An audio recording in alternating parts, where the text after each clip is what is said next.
My husband made me feel like I was losing my mind. Then I opened our old iPad and found messages between him and my son's 18-year-old girlfriend. I'm going to use fake names for everyone involved, mostly to protect the only people in this story who didn't deserve any of it, my children. I'm 42. I've been married to David for almost 2 decades. We have 2 kids, Josh and Emily. Josh is about to graduate high school. Emily's still very much my baby, even if she insists she's not. And then there's Sophie. Sophie is, or was, Josh's girlfriend. They'd been dating since sophomore year. She was sweet, soft-spoken, always stayed for dinner when she visited. We grew close. I used to joke that she spent more time at our house than I did. I loved her like my own, which makes all of this harder to say. It started months ago, but I didn't know it at the time. The actual moment I noticed something was wrong was just after Thanksgiving.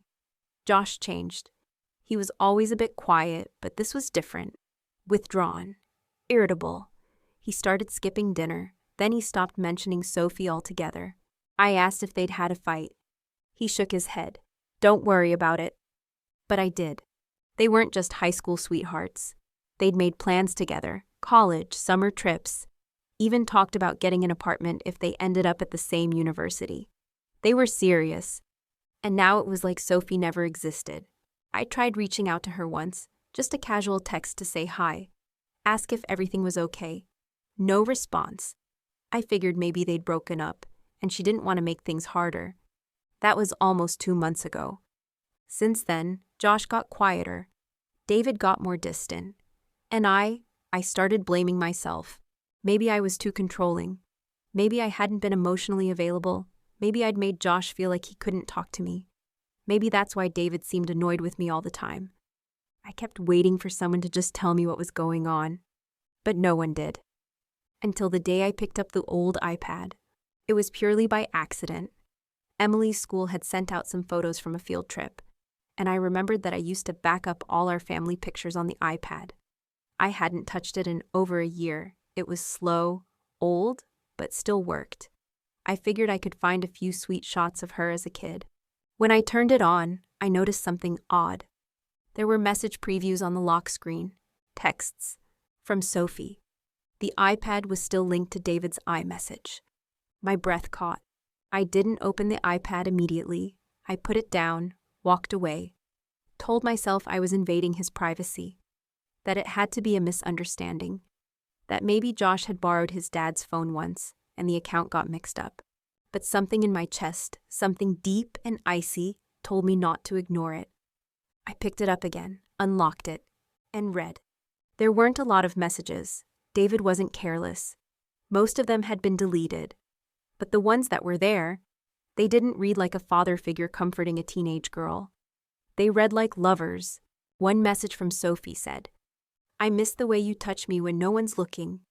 Another, "You looked so sexy in that blue shirt yesterday. Wish I could have pulled you back into the garage like last time." I froze. The kind of freeze that makes your bones ache. At first, my brain refused to compute it. I thought maybe this was some other Sophie, some cruel joke, a wrong number, anything but what it really was. But then I saw the photos. Selfies. Not explicit, but suggestive. Sophie in our backyard. Sophie in the passenger seat of David's car. Sophie in our guest room mirror. I felt sick. I locked the iPad, put it down, and sat on the floor. For hours. I didn't confront David. I didn't scream. I didn't even cry.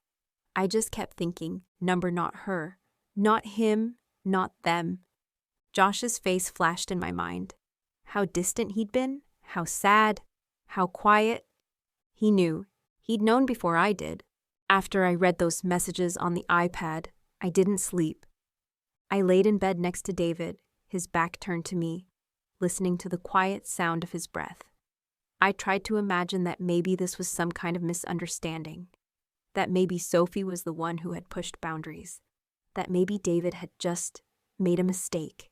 But the truth was already unraveling inside me, thread by painful thread. I couldn't unsee what I saw. The next morning, I dropped Emily off at school and came home to an empty house. David was at work. Josh was out. I sat in the kitchen with my laptop and opened iCloud. David and I had shared accounts for years. Nothing official, just leftover from when we first got our iPhones and synced everything without really thinking about it. I knew he had started using a separate Apple ID recently, but the old one was still technically accessible, and I still knew the password. I logged in, and what I found broke something inside me. There were photos, hundreds of them, not all of Sophie. Some were just random screenshots, receipts, parking tickets. But then I found the folder. It wasn't labeled anything obvious, just weekend files. Inside were photos of Sophie, taken at different times, in different places. Some were clearly selfies she'd sent him. Others were not. One was of her standing in our kitchen, in my apron, holding a mug I'd gotten for Mother's Day. Another was from our backyard, Sophie sitting on the patio swing, wearing David's flannel shirt. But the one that gutted me the most, she was curled up on our living room couch, under the blanket we keep for movie nights. It was clearly evening. The lights were low, and there was a wine glass on the table. I zoomed in on the photo. There, in the reflection of the TV screen, barely visible, but there was David. Taking the photo, I remembered that weekend. I'd gone out of town with Emily to visit my sister. Josh had stayed behind because he had exams, and David said he'd keep an eye on him. I'd even felt guilty for leaving. Apparently, that was the weekend he invited Sophie over, and from the look of the photos, she never left. I felt like throwing up. I started pulling every thread I could. David's location history was mostly wiped, but a few calendar events remained in his old Google account. Client lunch, team drinks, late meeting. Most of them coincided with nights when Sophie had stayed late at our house to study with Josh, even though Josh had told me they'd stopped spending time together. I remembered one particular Saturday, weeks before the text.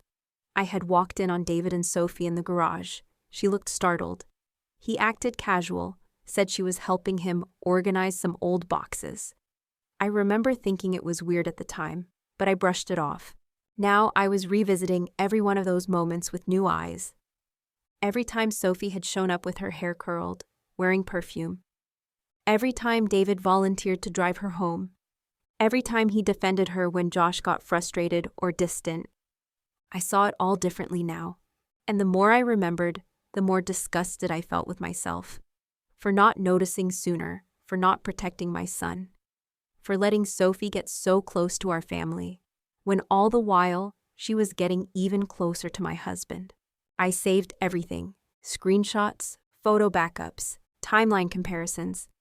I didn't confront David, not yet, because now this wasn't about catching him in a lie. It was about protecting my children. I didn't know what kind of manipulation Sophie had used on Josh, or how David had played both sides. But I needed to be smart. I needed to make sure Josh was okay, that Emily didn't find out the wrong way, that I had control. So I called a lawyer. Her name was Danielle. I told her everything, or at least the parts I could say out loud without crying. She didn't flinch. "You're doing the right thing," she said. "Start locking things down, bank accounts, house documents, medical records.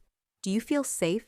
Yes, I lied, because I wasn't scared of David hurting me physically, but I was terrified of what else I might still not know. That night, I looked at Josh. He was sitting at the table, headphones in, staring at his untouched dinner. He hadn't spoken more than 5 words to me all week. His face was pale, tired, hollow. I wanted to ask him, to just blurt it all out. But how do you tell your son that his father betrayed him in the most vile way possible? How do you tell him that the girl who took his heart was already giving herself to someone else? And not just someone else, but his own father. I didn't say anything that night, but I will, soon. Because this house is built on silence right now, and I'm about to start tearing it down. I wasn't supposed to be home that afternoon. David thought I was picking Emily up from choir practice. Josh was out. Sophie must have assumed the house would be empty. Or maybe she didn't care anymore. But practice was canceled. And when I pulled into the driveway, Sophie's car was already parked outside.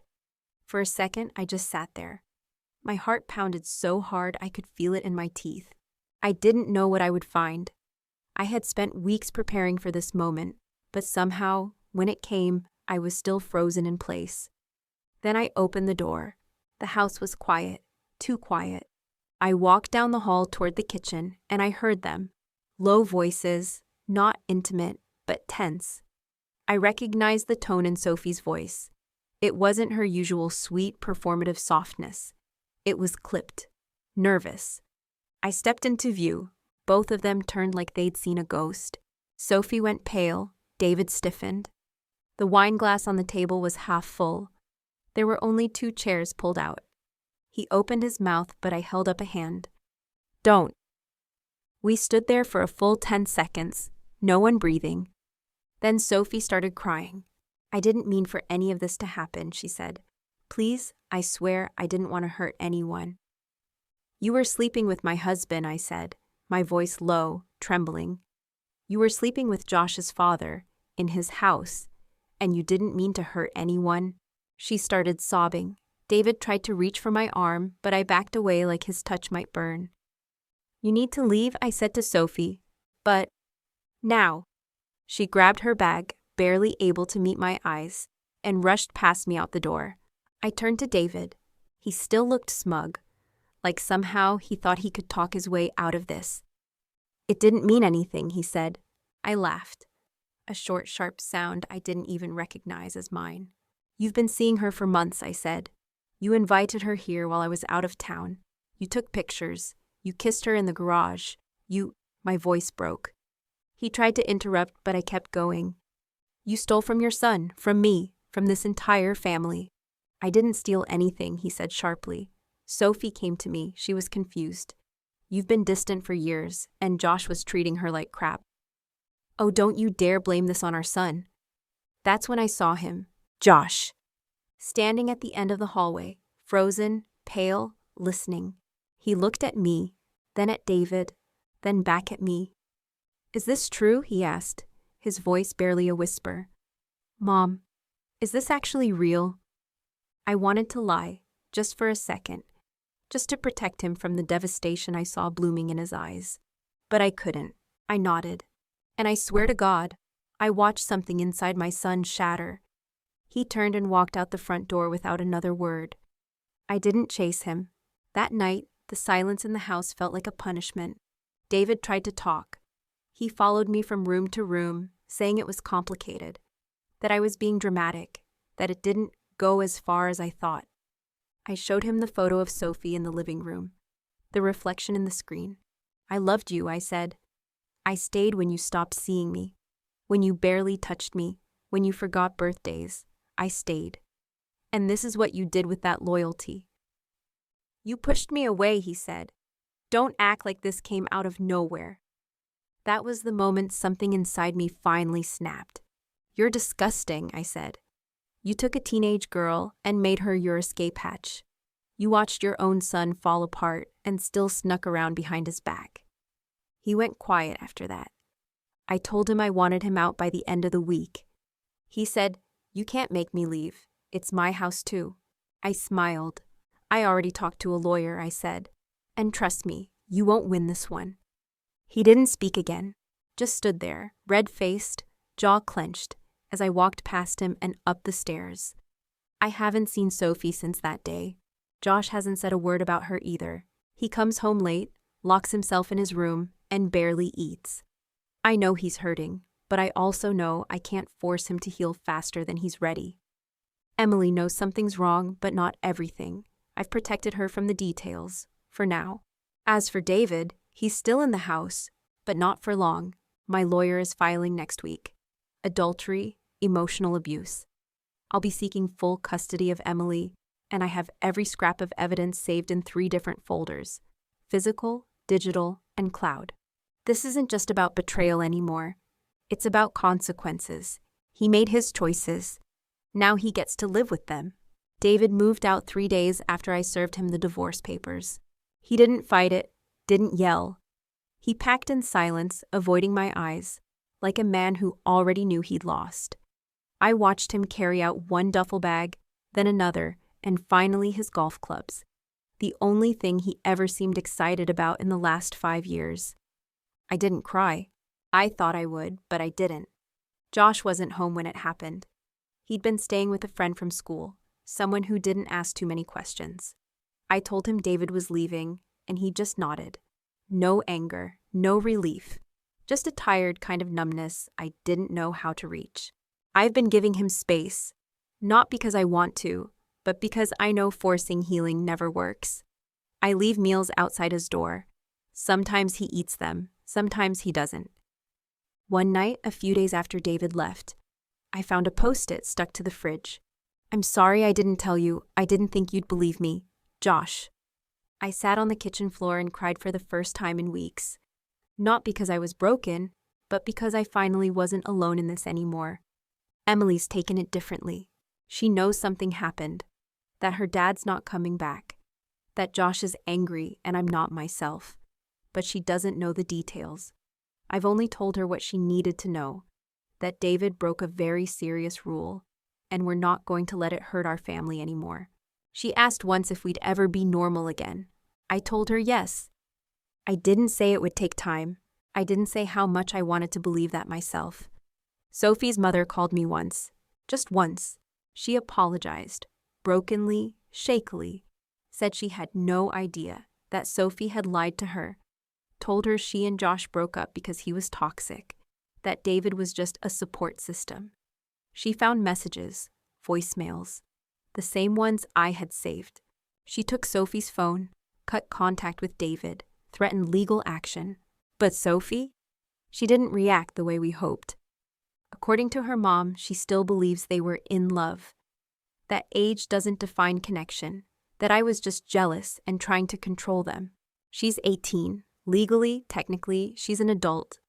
But emotionally, spiritually, she's a child who got pulled into something far beyond her capacity to understand. I don't hate her. I really wish I did. It would be easier. But deep down, I know David orchestrated every bit of it. The late-night conversations, the car rides, the emotional mentorship, the way he'd make her feel seen, special, chosen, while breaking his own son to do it. That's not just cheating, that's grooming. My lawyer is relentless.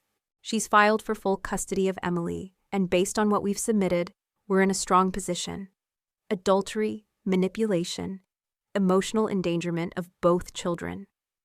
I've submitted photos, text logs, and even a signed statement from Sophie's mother confirming inappropriate communication long before Sophie turned 18. David hasn't responded, not a single word. I assume his lawyer told him to shut up. Or maybe, finally, he's realized there's nothing he can say to clean this up. I don't need revenge. I don't want to make him pay. I just want my life back. Lately, I've been finding pieces of myself again. I started journaling, signed up for a pottery class. I walk more. I eat better. I laugh at stupid memes Emily sends me. I cry when no one's home. But it's not the kind of crying that drowns you. It's the kind that clears the air. Josh came downstairs yesterday, sat with me for 20 minutes. We didn't talk about David or Sophie. We just talked. About nothing. About everything. He smiled once. It was small, crooked, sad. But it was real. I wrote all of this because I needed to get it out. Because for months, I thought I was crazy. For weeks, I felt like a ghost in my own home. For days, I wondered how someone I trusted with everything could betray me with someone I trusted, like a daughter. Now I know the answer. He didn't care who he hurt, as long as he got what he wanted. But I care.